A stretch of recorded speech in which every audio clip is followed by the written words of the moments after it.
I'm Linda, and I'm a chemist.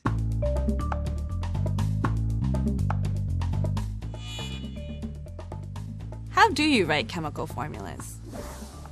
A chemical formula is written using chemical symbols for the elements. It tells you what elements are in the compound, which can tell you whether it is an ionic or molecular compound. Subscripts are used to tell you how many of each element are in the compound.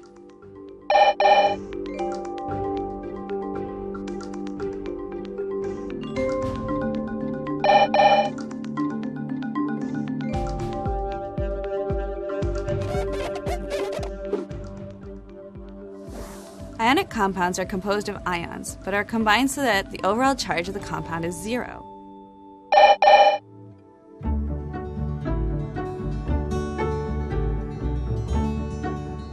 Some elements can have more than one charge. In this case, the name contains a Roman numeral indicating the charge of the ion.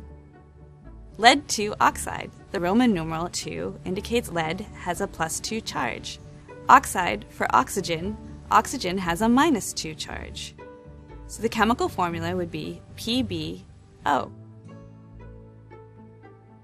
Lead 4 oxide. Lead has a +4 charge.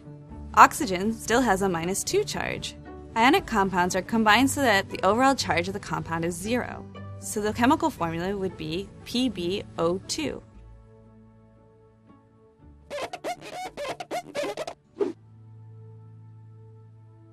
Polyatomic ions are a group of covalently bonded atoms that contain a charge. These ions can combine with other ions to form ionic compounds. Some examples of polyatomic ions would be ammonium, NH4+1, hydroxide, OH-1, and sulfate, SO4-2.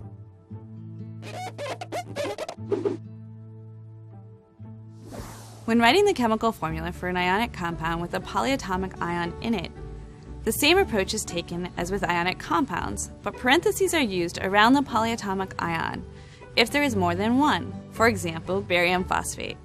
Phosphate is -3, and barium is +2. So you need 3 bariums and 2 phosphates so that the overall charge of the compound is 0. So the chemical formula is Ba3, parentheses, phosphate, subscript 2.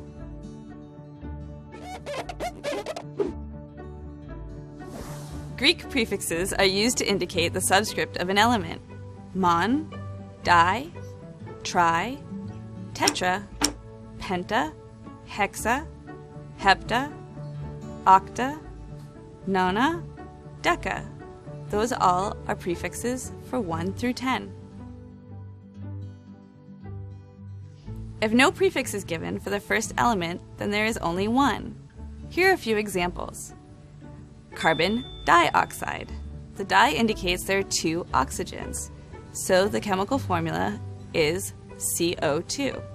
Dinitrogen trioxide. We have 2 nitrogens, 3 oxygens. That's N2O3.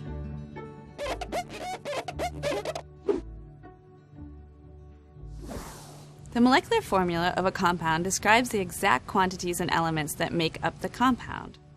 For example, glucose, C6H12O6. The empirical formula is the simplest, whole number ratio of atoms of each element present in a compound. C6H12O6 would be reduced to CH2O.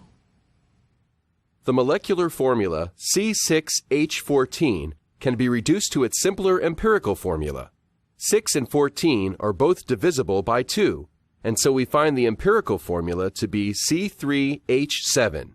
3 and 7 have no other common denominators, so this is the empirical formula for hexane. So what have we learned? Chemical formulas use symbols and subscripts. Chemical formulas use chemical symbols for elements, and subscripts indicate the number of each element. Ions combine to form neutral ionic compounds. Ionic compounds are composed of ions, but are combined so that the overall charge of the compound is 0. Polyatomic ions contain a charge. Polyatomic ions are a group of covalently bonded atoms that contain a charge. Molecular compounds use Greek prefixes. mon, di, tri, tetra, penta, hexa, hepta, octa, nona, and deca for 1 through 10. Molecular formulas contain exact quantities and elements. For example, glucose, C6H12O6. Empirical formulas contain the simplest whole number ratio of elements. C6H12O6 would be reduced to CH2O.